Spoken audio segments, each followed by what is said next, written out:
The scholarship letter trembled in my hands as I read the words again, hoping they'd somehow change. They didn't. The rejection stung worse than the time I fell face first onto the playground asphalt in 3rd grade. This had to be a mistake.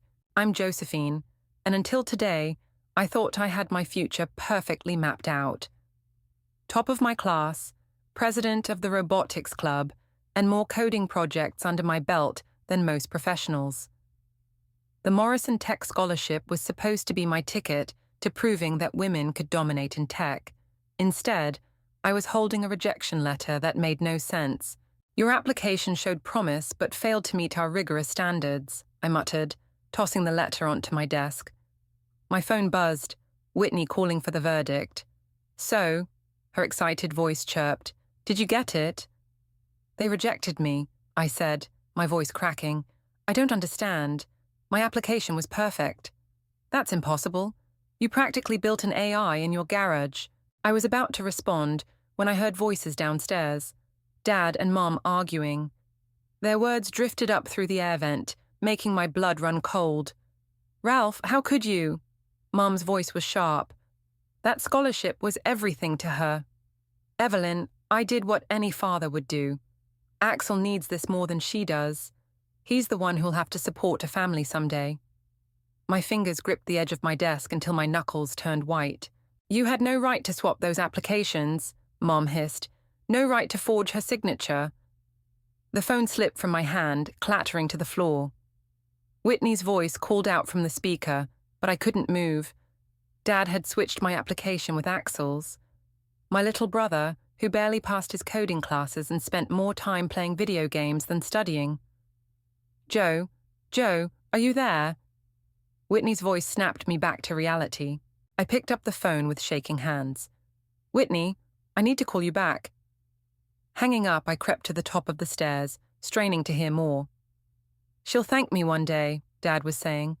"Robert's son is already showing interest in her. He's going places in his father's company. That's a much better future than chasing some pipe dream in tech." "She's brilliant, Ralph. How can you not see that? The world isn't ready for women in tech leadership. I'm protecting her from disappointment." I'd heard enough. Stepping into the hallway, I made my presence known. Mum and Dad froze, their faces a mix of shock and, in Dad's case, defiance. "Josephine," he started, straightening his shoulders. "How long have you been standing there?" "Long enough to know you betrayed me." My voice was steady, surprising even myself. "You stole my future." "I secured your brother's future," he corrected. "And yours too, if you'd just see reason." "Reason?" I laughed, but there was no humor in it. "You mean like how you reasonably forged my signature? Or how you reasonably decided my brain wasn't as valuable as Axel's because I'm a woman?" "Josephine?" Mom reached for me, but I stepped back. "Does Axel know?" I demanded. Dad's silence was answer enough. "Of course not," I said, "because then he'd know his success is built on fraud." "Watch your tone, young lady," Dad warned. "Everything I do is for this family's best interest." "No," I corrected him, my mind already racing with possibilities. "Everything you do is to maintain your outdated worldview. But here's what you don't understand, Dad. You didn't just rob me of a scholarship. You showed me exactly who you are." I turned to leave, but Dad's voice stopped me. "Where are you going?" "To my room, to start planning my future, the one you tried to steal." I paused at the stairs. "And Dad, I hope you're ready for what comes next." "Is that a threat?" "No," I smiled, feeling a calm settle over me. "It's a promise. You wanted to teach me about the real world. Well, lesson received. Now it's my turn to teach you something about consequences." As I climbed the stairs, I could hear Mom berating Dad again, but it didn't matter. The scholarship rejection letter still sat on my desk, but it no longer held any power over me. Instead, it was fuel for something bigger. I picked up my phone and texted Whitney, "Meet me tomorrow. I need your help planning something." Her response was immediate. "I'm in, whatever it is." Looking at my reflection in the computer screen, I saw something new in my eyes. Dad thought he was protecting me from disappointment, but he'd actually given me something far more valuable. motivation. He'd played his hand, thinking the game was over. But I was just getting started. Whitney slid a coffee across the cafe table to me. Okay, spill. What's the master plan? I took a sip, gathering my thoughts. The past 24 hours had been a blur of sleepless planning and dodging awkward family dinners. I'm going to prove him wrong.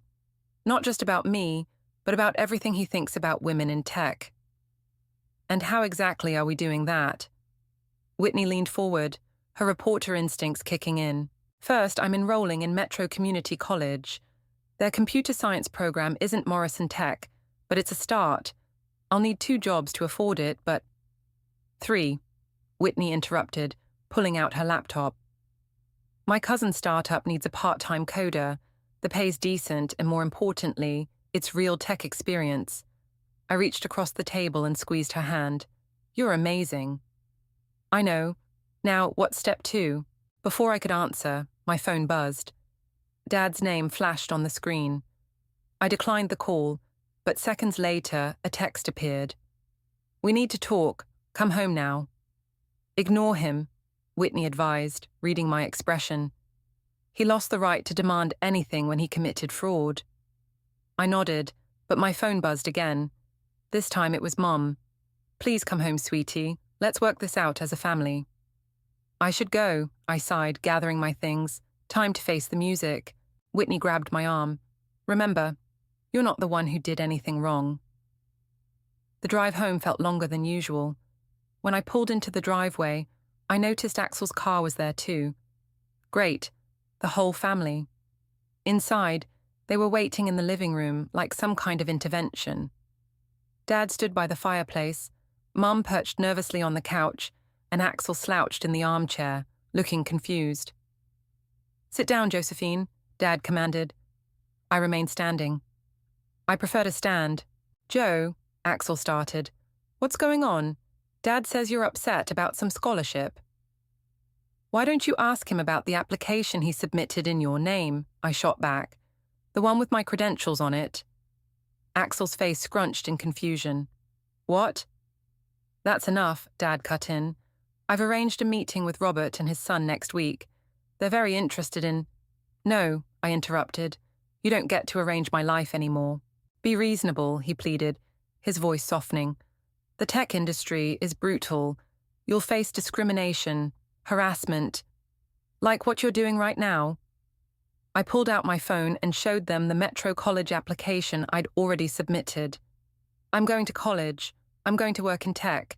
And I'm going to do it without your help or your permission. How will you pay for it? Dad challenged. I have 3 jobs lined up. Unlike some people, I believe in earning things honestly. The barb hit home.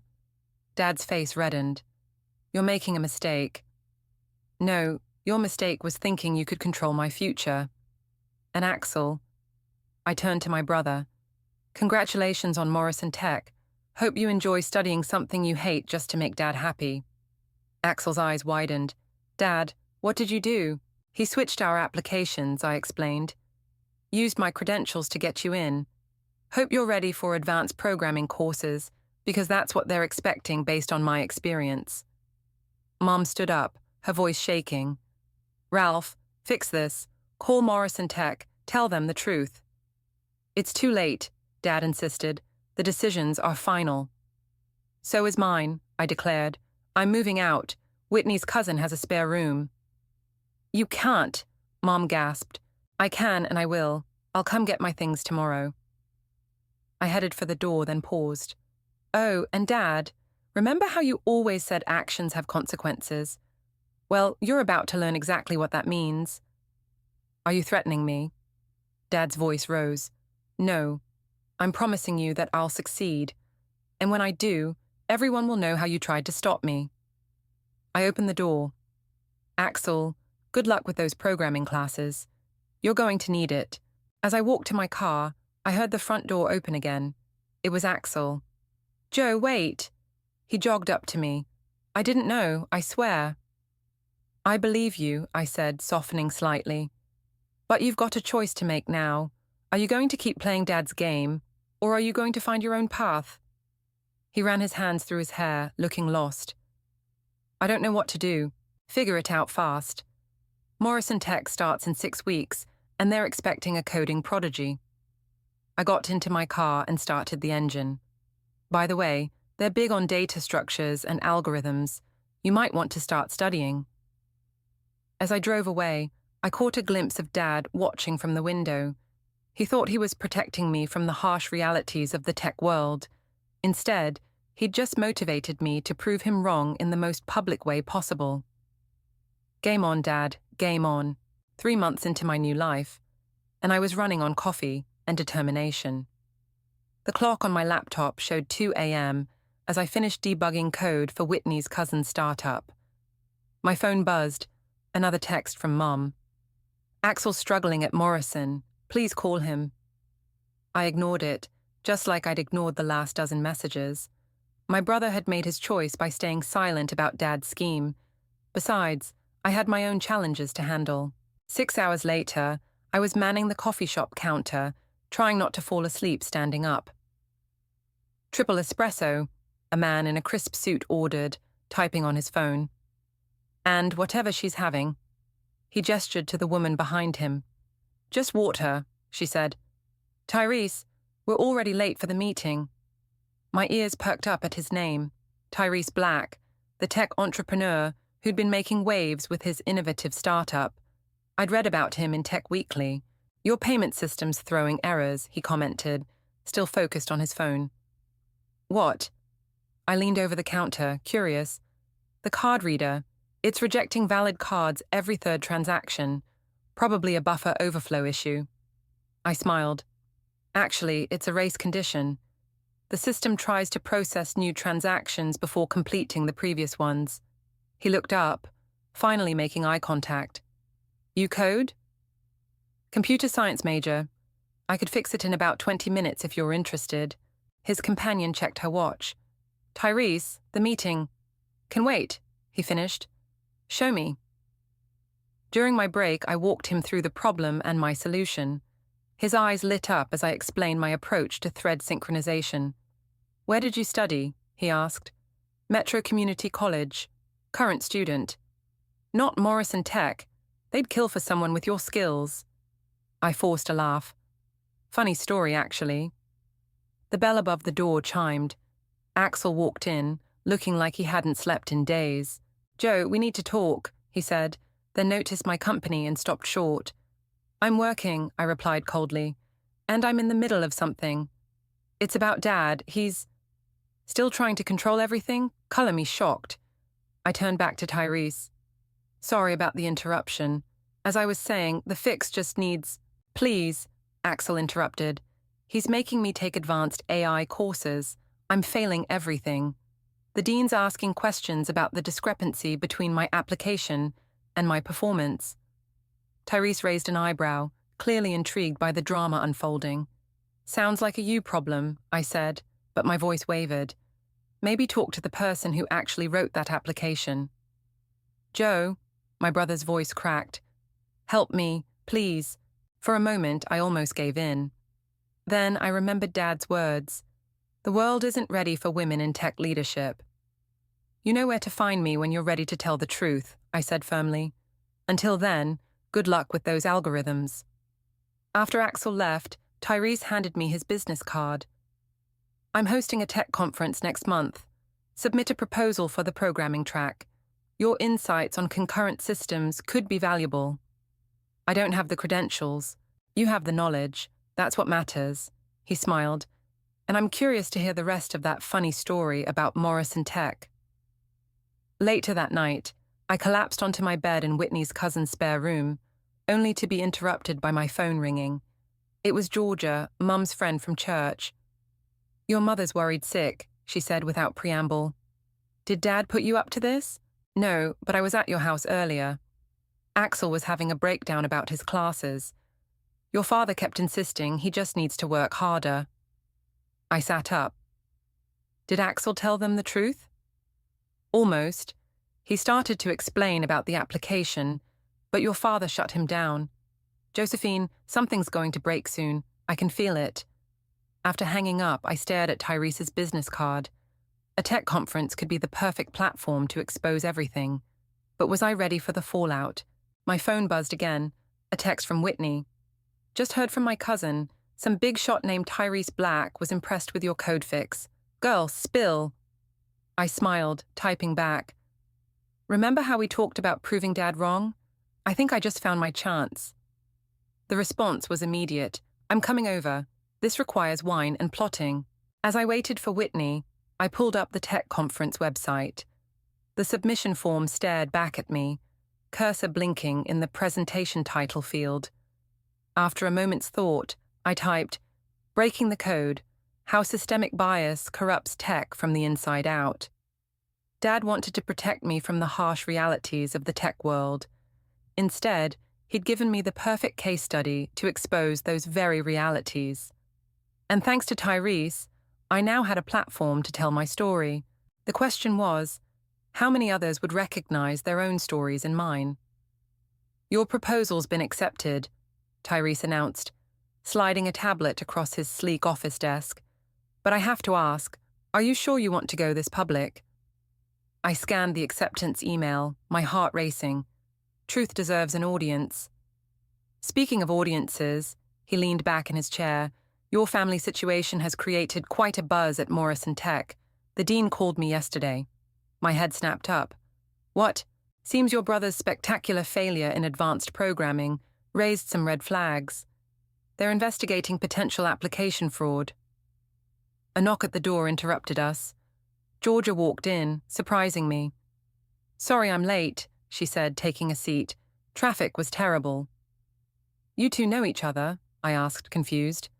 Georgia's on our board, Tyrese explained. She's the one who suggested I look into your coffee shop coding skills. Georgia smiled.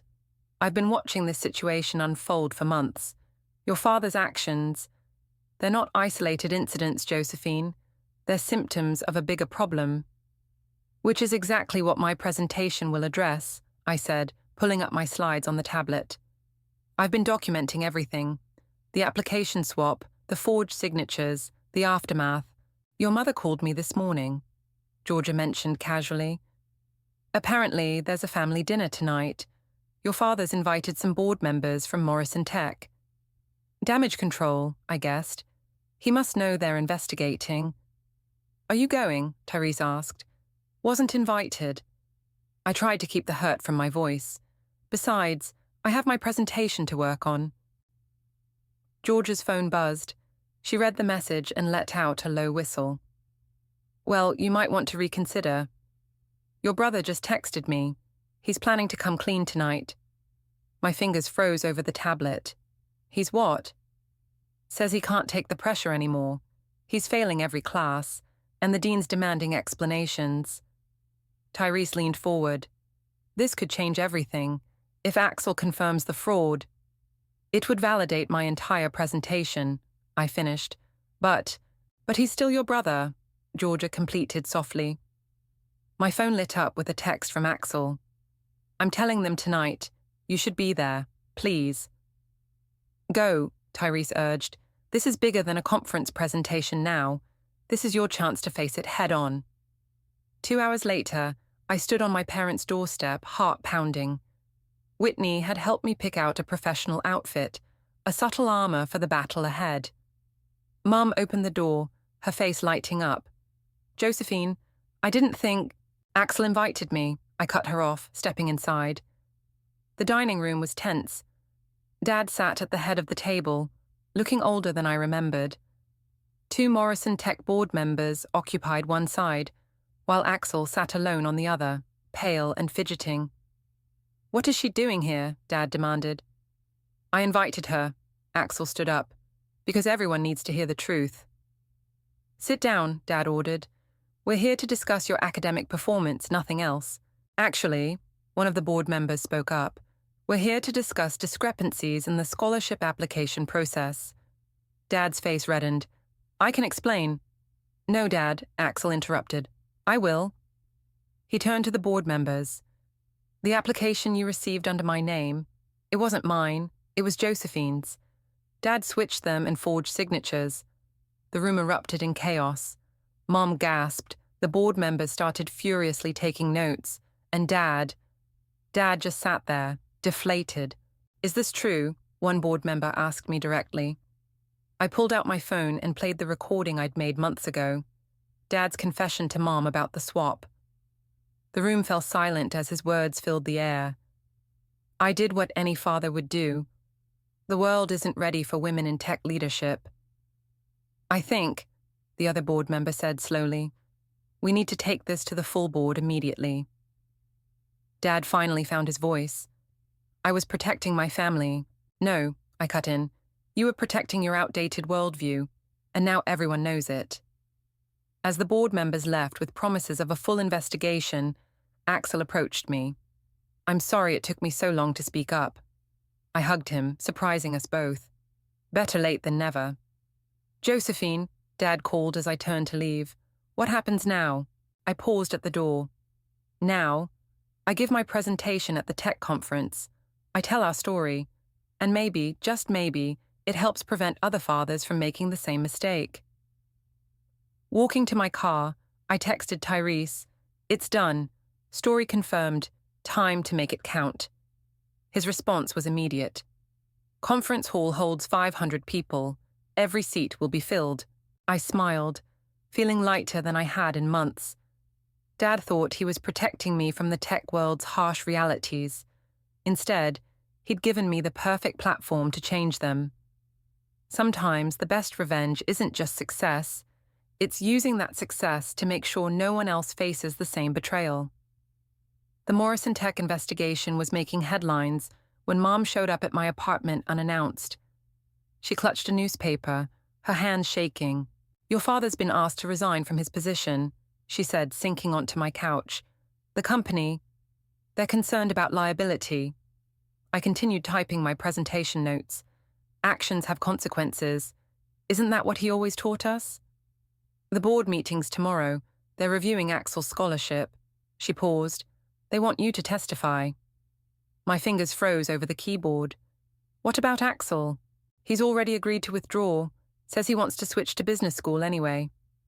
She managed a weak smile. "Turns out he hates coding as much as he always claimed." Whitney emerged from her room, assessed the situation, and wordlessly started making coffee. "There's more," Mum continued. "Your father, he's been drinking. Last night he said he's going to the board meeting to defend his actions. Says he can prove he was right about women in tech." I spun my laptop around, showing her my presentation slides. "Perfect timing. I've got some proof of my own." "Josephine, please. Can't we handle this privately, as a family? Like how Dad handled my scholarship privately." I stood up, pacing. No, this stopped being just about us when I realized how many other girls face the same discrimination. My phone buzzed. Tyrese calling. "The news is everywhere," he said when I answered. "Tech blogs are picking up the story. Your conference slot has been upgraded to the main stage." Mom's eyes widened as she listened to my end of the conversation. "How many?" I asked. 2,000 seats, plus live stream." He paused. "Your father's actions are becoming a symbol of everything wrong with tech culture." After hanging up, I turned to Mom. "Did you know there was a support group for women whose families actively sabotage their tech careers? I found it while researching for my presentation." "Josephine. Hundreds of stories, Mom. Fathers, brothers, husbands, all protecting women from an industry they want to keep to themselves." I sat beside her. "This isn't just about Dad anymore." Whitney brought over coffee. "Tell her about the job offer." Mom looked up. "What job offer?" "Tyrese's company. They want me to lead their new diversity in tech initiative after the conference." I pulled up the email. "Full salary, benefits, and they'll pay for me to finish my degree." "Your father will see this as a direct attack." "No, he'll see it as consequences." I handed her a conference ticket. "Front row. For you and Dad both. Time to watch your daughter succeed in the world you tried to keep her from." Later that evening, Axel called. "Dad's drinking again. He's talking about exposing your agenda at the board meeting." "Let him try," I said, reviewing my presentation slides. I've got documented evidence. He's got outdated prejudice. He keeps saying he did it for the family, for your own good. And how'd that work out for you? I asked pointedly. Axel sighed. I wasted a year of my life trying to be someone I'm not. Meanwhile, you've built something real. Are you coming to the conference? Wouldn't miss it. Someone needs to film Dad's face when you take the stage. After hanging up, I found an email from Georgia. Board members will be at the conference. Your father's actions have sparked a larger investigation into systemic bias in scholarship awards. You're not just telling your story anymore. You're changing the system. Whitney read the email over my shoulder. You know what this means, right? Your revenge isn't just working, it's creating actual change. It's not about revenge anymore, I realized. It's about justice. My phone lit up with a text from Dad. Whatever you're planning, stop now. Don't destroy this family over your pride. I showed Whitney, who snorted. Rich, coming from the man who committed fraud to protect his pride.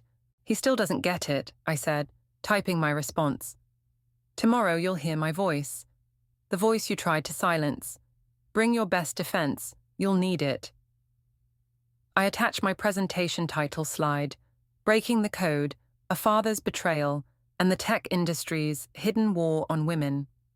Whitney squeezed my shoulder. Ready for tomorrow? I looked at my laptop, where dozens of emails from other women sharing similar stories filled my inbox. Each one had started with some version of, I thought I was alone until I read about your story. More than ready, I answered. Dad wanted to protect me from the tech world's harsh realities. Instead, he turned me into exactly what he feared, a woman powerful enough to change it. My phone buzzed one last time. Tyrese, press will be there tomorrow. Your story's going national. Sure you're ready for this? I thought about all the other daughters out there, facing the same battles. Time to break some codes, I texted back, both the programming kind and the ones that keep women silent. Tomorrow, Dad would learn that his biggest mistake wasn't just betraying me, it was underestimating me. The conference center buzzed with energy. I stood backstage, watching the crowd through a gap in the curtains. 2,000 seats, everyone filled. Front row, Mom, looking nervous, Axel offering an encouraging thumbs up, and Dad, his face set in stone. 5 minutes, Tyrese said, appearing beside me. The Morrison Tech board members just arrived. They're sitting with the press. Any sign of protesters? After Dad's social media rants about radical feminist agenda went viral, we'd been warned to expect opposition. Security's tight, but... He handed me his tablet. Your story's trending. Anar's Tech Daughters is #1. Whitney rushed over, clutching her phone. You need to see this. Women are sharing their stories. Thousands of them. It's not just tech anymore. It's medicine, law, engineering. 2 minutes, a stagehand called. I smoothed my blazer, checking my reflection one last time. The woman in the mirror looked confident, professional. Everything Dad said I couldn't be. Ready? Therese asked. I've been ready since the day I found that rejection letter. The lights dimmed. A hush fell over the crowd as Therese took the stage to introduce me. Our next speaker has become the face of a movement none of us knew we needed, he began. Her story sparked an investigation that's revealing systemic bias across multiple industries. Please welcome Josephine. I walked out to thunderous applause, my heels clicking against the stage. Dad shifted in his seat, his expression darkening. 3 months ago, I started, my voice steady. My father committed fraud to prevent me from entering the tech industry. He believed he was protecting me. Today, I'm here to protect every other daughter from facing the same betrayal. The first slide appeared behind me, my rejection letter alongside Axel's acceptance, the dates clearly showing the swap. But this isn't just my story, I continued. In preparing for this talk, I heard from hundreds of women with similar experiences. Sarah, whose father deleted her engineering school applications. Maria, whose family cut off contact when she chose computer science over their approved career path. Rebecca. With each name, another story appeared on the screen. The audience leaned forward, captivated. I saw Mom dabbing her eyes, while Dad's face grew redder. The pattern is clear, I said, advancing to the statistics slide. 43% of women in our survey reported active family interference in their tech career choices. 67% faced pressure to pursue more suitable paths, and 91% were told, in some way, that tech leadership wasn't for women. Suddenly, Dad stood up. "This is slander." Security moved toward him, but I held up my hand. "No, let him speak. In fact, Dad, why don't you come up here? Tell everyone why you did it." The audience murmured as he stormed onto the stage. "You're twisting everything," he accused. "I was protecting you." "From what?" I challenged, gesturing to the crowd. "From success, from independence, from joining the thousands of brilliant women in this room, from disappointment, from a world that wouldn't accept you. The world is changing, Dad. Look around." I pointed to the Morrison Tech board members. "Your fraud investigation sparked a complete review of their scholarship program. They found dozens of cases of bias. You're destroying everything I built." "No," I interrupted. "I'm building something new, something better." I turned to the audience. "Today, I'm announcing the launch of Code Her, a mentorship program for young women in tech, funded by industry leaders who understand that talent doesn't have a gender." The applause was deafening. Dad stumbled back, finally seeing what I saw, a room full of women who'd overcome exactly what he'd tried to impose on me. "And our first initiative," I continued, watching him retreat, "a scholarship fund for women whose families tried to deny them education.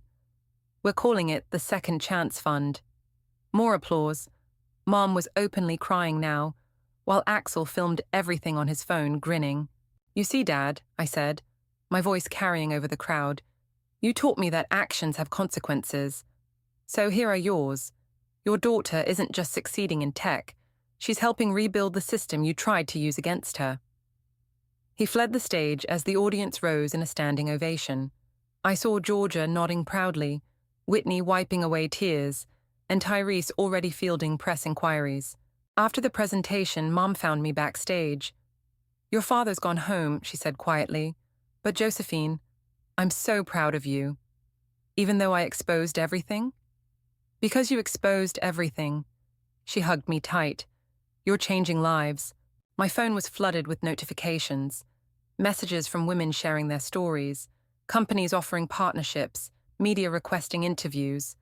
But one text stood out. From Axel. "Dad's crying in his car. Think he finally gets it. Also, I just applied to business school, my own choice this time." I smiled, typing back, "Proud of you, little brother. Welcome to the revolution."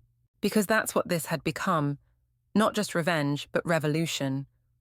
One story at a time, we were rewriting the code that had held us back for generations. And we were just getting started. The Morrison Tech boardroom felt colder than I remembered. 2 weeks after the conference, we sat around a massive oak table. Me, Dad, Axel, the board members, and their lawyers. "The evidence is conclusive," the head board member announced. "Multiple instances of application fraud have been uncovered, spanning several years." Dad stared at his hands, defeated. The proud man who'd ruled our family with iron certainty now looked small. "Furthermore," she continued, "our internal audit revealed systematic bias in our selection process. Changes will be implemented immediately." "What kind of changes?" I asked, though I already knew. I'd helped design them. "Blind application reviews, diversity committees, and," she smiled slightly, "a new scholarship program specifically for women in tech, named after you, Josephine." Dad's head snapped up. "After her?" "Yes. The Josephine Scholarship for Women in Technology. Your daughter's story has become a catalyst for change across the industry." My phone buzzed. Another media request. The conference video had gone viral, spawning hundreds of articles and interviews. Tech Daughters was still trending. "As for immediate consequences," the board member continued, "Mr. Rogers, your position on the advisory board is terminated. Axel's withdrawal has been processed, and Josephine, I straightened in my chair. We'd like to offer you a position on our newly formed Ethics and Inclusion Committee. Dad stood abruptly, his chair scraping against the floor. This is ridiculous. You're rewarding her for destroying my reputation. No, Dad, I said quietly. They're recognizing that your reputation was built on keeping others down. The destruction was your own doing. I gave you everything, except the right to choose my own path. I turned to the board. I accept the position, but with one condition. I want to review all rejected applications from the past 5 years. Every woman who was passed over deserves a second look. Agreed. The head board member nodded. We'll start immediately. As we left the boardroom, Axel caught up with me. Business school accepted me, he grinned. On my own merits this time. Proud of you, I hugged him. Living your own truth isn't easy. Josephine. Dad's voice stopped us. He stood alone in the hallway, looking lost. What happens now? Now? I checked my phone. Another message from Tyrese about CodeHer's expanding partnerships. Now I do what you always taught me. Work hard and succeed, just not in the way you planned. I was wrong, he said suddenly, the words seeming to physically pain him. About everything. Yes, you were. I stepped closer. But here's the difference between us, Dad. I'm not trying to destroy you. I'm trying to fix what's broken, including us, if you're willing to learn. Learn what? That your daughter doesn't need protection. She needs support. Mum was waiting outside with Whitney and Georgia. The media had gathered too, sensing another chapter in the story. Ready for your statement? Whitney asked, straightening my jacket. I looked at my family. Mum's proud smile, Axel's newfound confidence, Dad's uncertainty. Actually, I have a better idea. Turning to the reporters, I raised my voice. Today, Morrison Tech isn't just acknowledging past mistakes. They're actively working to fix them. And to show my commitment to this change, I'm announcing that CodeHer's first scholarship recipient will be chosen by a special committee member, my father. The cameras flashed as Dad's head jerked up in surprise. That is, I added, looking him in the eye, if he's willing to learn how to recognize real talent, regardless of gender. For a moment, he just stared at me.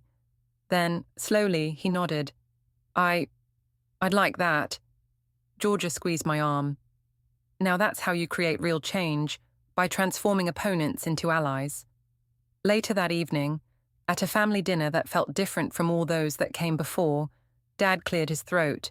I've been reading the stories, he said quietly. The ones other women shared after your speech. I had no idea. That's the problem, Dad. None of you did. I showed him my phone, where another story had just been posted. But now everyone's listening. Can you forgive me? I'm working on it. I smiled slightly. One line of code at a time. My phone buzzed again. Therese sending the latest registration numbers for CodeHer's mentorship program. Thousands of women signing up, both as mentors and mentees. You know what the best revenge is, Dad? I asked, showing him the numbers. It's not destroying the system that hurt you. It's building a better one in its place. He looked at the screen, then at me. And for the first time in months, I saw something new in his eyes. Not pride of ownership, but pride in who I'd become despite him, because of him, and ultimately, beyond him. Sometimes the greatest victories come not from defeating your opponents, but from helping them see the battle through your eyes. The code. Her office buzzed with energy as our first batch of scholarship recipients gathered for orientation. I stood at the back of the room, watching Dad awkwardly adjust his visitor badge. Remember, I whispered, these girls aren't just statistics. Each one has a story like mine. He nodded, scanning the crowd of young women chatting excitedly about their tech dreams. The one in the blue sweater, he said quietly. Her father threw away her acceptance letters. You read her application? All of them, multiple times. He cleared his throat. Some hit closer to home than others. Tyrese joined us, tablet in hand. Ready to announce the mentorship assignments? Actually, I smiled. I thought Dad should do it. Dad's eyes widened. Me? Who better to show these girls that change is possible? He straightened his tie and walked to the podium. The room fell silent. Many recognized him from the viral conference video. He started, then paused. I used to think I knew what was best for my daughter. I was wrong. And looking at all of you today, I see dozens of daughters whose fathers might be making the same mistake. The girl in the blue sweater wiped her eyes. But you're here, Dad continued, his voice stronger. Despite the obstacles, despite the people who should have supported you but didn't. You're here because my daughter taught all of us, that talent doesn't conform to our prejudices. Whitney, filming from the side, gave me a thumbs up. So today, as I announce your mentorship matches, I want you to know something. Dad looked directly at me. Your dreams aren't wrong, your ambitions aren't misplaced, and the people who tried to stop you, we're learning, we're changing, because of you. As he read out the assignments, I felt a hand on my shoulder. Mom stood there with Axel, who'd taken a break from business school to attend. Did you ever imagine this? Mom asked softly. When you first found out about the scholarship swap? No, I admitted. Back then, I just wanted revenge. And now? I watched as Dad helped the girl in the blue sweater find her assigned mentor. Now I want change, real, lasting change. Georgia approached with a stack of papers. Latest numbers. 3 more tech companies have adopted our blind application process. 2 universities are reviewing their scholarship programs. And your story, she smiled. It's being added to next semester's ethics curriculum. Speaking of education, Axel chimed in, Morrison Tech called. They want to make the Josephine Scholarship permanent, full ride for women facing family opposition. Dad rejoined us, looking both exhausted and energized. The mentorship matches are done. These girls, their potential. Scary, isn't it? I teased. All that female talent you tried to keep out of tech. Terrifying, he agreed, but he was smiling. Josephine, I'm sorry, not just for what I did, but for how long it took me to understand why it was wrong. I know, Dad. I handed him a key card. That's why I'm giving you this. It's access to our mentorship center. We need male allies who understand the problem from both sides. His hands trembled as he took the card. You trust me with this, after everything. Trust is earned. You're earning it. The room had shifted to small groups, mentors and mentees getting to know each other. Dreams being shared, paths being forged, barriers being broken. You know what the hardest part was? I said, watching them. Not the betrayal, not even the struggle afterward. It was believing I was alone. Whitney joined our circle, but you weren't. And now, thanks to you, none of them will be either. My phone buzzed, another woman sharing her story on the Code Her forum. Another daughter finding her voice. Dad, I said, showing him the message. Want to help me respond? He read it carefully, his expression softening. Her father sounds like me. Before. Then you know exactly what she needs to hear. Together we crafted a response, father and daughter working to heal wounds we'd once inflicted on each other. Around us, the future of tech was taking shape, not in spite of our differences, but because we'd learned to bridge them. Ready to change another life? I asked him. He looked at the room full of daughters claiming their dreams, then back at me. Ready to keep changing mine, because sometimes the best endings aren't about winning or losing. They're about transforming the battlefield into common ground, where former opponents work together to build something better than either could have imagined alone. And in that transformation, we all find our victory.